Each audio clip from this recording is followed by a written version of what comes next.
तो दिल्ली वासियों को इंतजार है, मुख्यमंत्री योगी आदित्यनाथ जब उनके बीच होंगे प्रचार प्रसार करते हुए नजर आएंगे।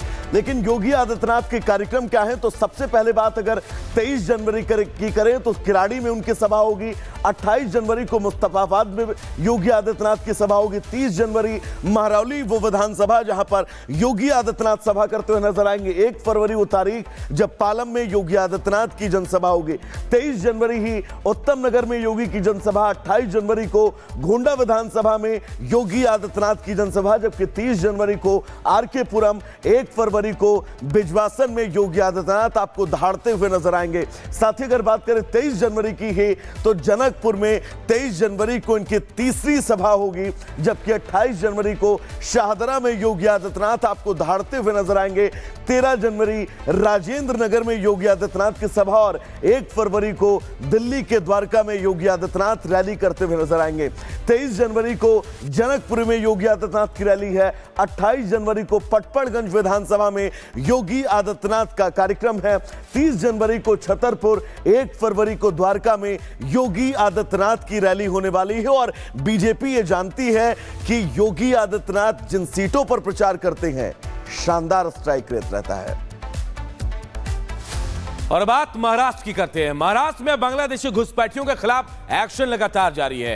इधर एक्टर सैफ अली खान पर हमला करने के आरोपी का बांग्लादेश कनेक्शन सामने आया, तो वहीं दूसरी तरफ बीजेपी नेता किरीट सोमैया ने एक बड़ा खुलासा किया, जिसके बाद महाराष्ट्र के मुख्यमंत्री देवेंद्र फडणवीस एक्शन मोड में है। उनके एक आदेश के बाद बांग्लादेशी घुसपैठियों पर जबरदस्त प्रहार होने वाला है और अब माना जा रहा है कि बांग्लादेशी घुसपैठियों की खैर नहीं है। कैसे, इस रिपोर्ट के जरिए जानें।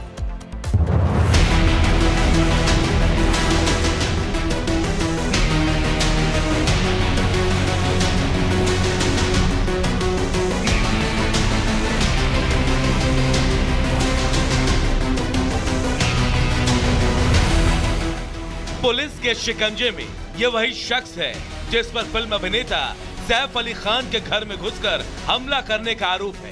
आरोपी सैफ के घर कैसे पहुंचा, ये सवाल अब भी पुलिस को परेशान कर रहा है। लेकिन उससे भी बड़ा सवाल ये है कि बांग्लादेश का रहने वाला शरीफुल बिना किसी कागज, बिना किसी कानूनी अनुमति के भारत कैसे पहुंच गया। आरोपी शरीफुल से पूछताछ में हर रोज नए खुलासे हो रहे हैं। आरोपी ने पुलिस को बताया कि वो कैसे बांग्लादेश से घुसपैठ कर भारत की सीमा में दाखिल हुआ। गिरफ्तारी के बाद पुलिस ने आरोपी के बांग्लादेशी कनेक्शन का खुलासा किया, जिसके बाद अब मुंबई समेत पूरे महाराष्ट्र में घुसपैठियों के खिलाफ एक्शन शुरू हो गया है। बांग्लादेशी घुसपैठियों की अब खैर नहीं। जी हां, महाराष्ट्र में बांग्लादेशी घुसपैठियों की अब खैर नहीं होगी। लगातार मिल रही कई शिकायतों के बाद महाराष्ट्र सरकार ने जांच के लिए एसआईटी गठित कर दी है। वहीं महाराष्ट्र सरकार ने देर से जन्म और मृत्यु प्रमाण पत्र जारी करने पर अगले आदेश तक रोक लगा दिया है। दरअसल महाराष्ट्र के बीजेपी नेता किरीट सोमैया ने सीएम फडणवीस को चिट्ठी लिखी थी, जिसमें उन्होंने बताया था कि राज्य में विलंबित जन्म प्रमाण पत्र जारी करने में घोटाला हुआ है। मालेगांव, अमरावती, सिल्लौड़ समेत 20 तहसीलों में भ्रष्ट तरीके से विलंबित जन्म प्रमाण पत्र बांग्लादेशियों और रोहिंग्या मुसलमानों को जारी किया गया है। बांग्लादेशी मुसलमानों का इस्तेमाल वोट जिहाद के लिए होता है। लगातार मिल रही शिकायतों के बाद सीएम फडणवीस एक्शन में नजर आ रहे हैं। उन्होंने महाराष्ट्र से घुसपैठ खत्म करने की मुहिम तेज कर दी है। वहीं किरीट सोमैया ने सीएम के एक्शन पर उनका धन्यवाद जताया। उन्होंने एक्स पर पोस्ट कर लिखा, बांग्लादेशी रोहिंग्या जन्म प्रमाण पत्र घोटाला में मुख्यमंत्री देवेंद्र फडणवीस को मेरी शिकायत का संज्ञान लेने और कलेक्टरों को तथाकथित जन्म प्रमाण पत्र के लिए विलंबित देरी से आवेदन जारी करने की प्रक्रिया रोकने के निर्देश जारी करने के लिए धन्यवाद देता हूँ। वहीं महाराष्ट्र एटीएस ने पूरे राज्य के अलग अलग हिस्सों से पिछले 1 महीने में अवैध रूप से रह रहे 60 बांग्लादेशियों को गिरफ्तार किया है। मुंबई, नवी मुंबई और ठाणे में सबसे ज्यादा बांग्लादेशियों को गिरफ्तार किया गया है। पूरे महाराष्ट्र में अवैध रूप से रह रहे बांग्लादेशियों के खिलाफ एटीएस का ऑपरेशन जारी है और अब महाराष्ट्र में घुसपैठियों की खैर नहीं है। Bureau report, Republic Bharat. तो चलिए दर्शकों, अब आगे बढ़ेंगे और बात मध्य प्रदेश के भिंड की करेंगे, जहां से एक सरकारी बाबू की ऐसी तस्वीर सामने आई है जो दर्शकों तस्वीर आप सभी को देखनी चाहिए।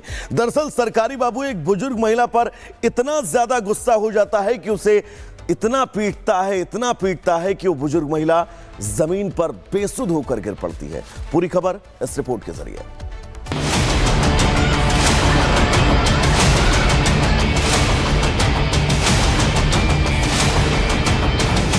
बुजुर्ग की बेरहमी से पिटाई, क्लर्क की अकड़, बरसाएं थप्पड़। सरकारी दफ्तर में बाबू की दबंगई। तो देखा आपने, मामला मध्य प्रदेश के भिंड जिले का है, जहां एक सरकारी बाबू की दबंगई का वीडियो तेजी से सोशल मीडिया पर वायरल हो रहा है। वीडियो में सरकारी बाबू एक बुजुर्ग महिला को जूतों और थप्पड़ों से पीट रहे हैं।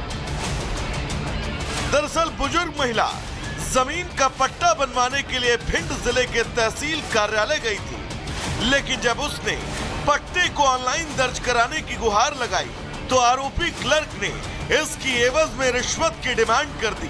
पीड़िता का आरोप है कि उसने 4 और लाभार्थियों के साथ मिलकर आरोपी को 10,000 रुपए की रिश्वत भी दी, लेकिन इसके बावजूद वो इन्हें यहाँ वहाँ दौड़ा रहा था। बहुत तेज इनके बाबू ने इतना फायदा उठाया कि मुझे मारा है और मेरे सर में जूता मारा है। जमीन ऑनलाइन नहीं कर रहा है, हमने उसको पैसे दे चुके, रिश्वत दे चुके 10,000 रुपए, तो हम कहाँ से दे बार बार उसको रिश्वत? ये बताइए आप। तो रिश्वत मांग रहा था? रिश्वत मांग रहा था मेरे से।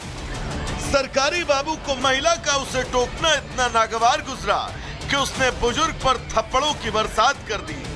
आरोपी इतना भड़का हुआ था कि वो महिला को तब तक पीटता रहा जब तक वो बेहोश होकर जमीन पर न गिर गई। इस दौरान महिला के पति ने भी सरकारी बाबू को रोकने की कोशिश की, लेकिन इसके बावजूद आरोपी नहीं रुका।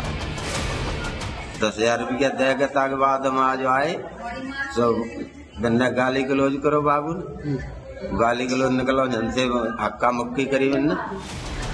इस घटना से तहसील कार्यालय में हंगामा मच गया और वहां भारी भीड़ इकट्ठा हो गई।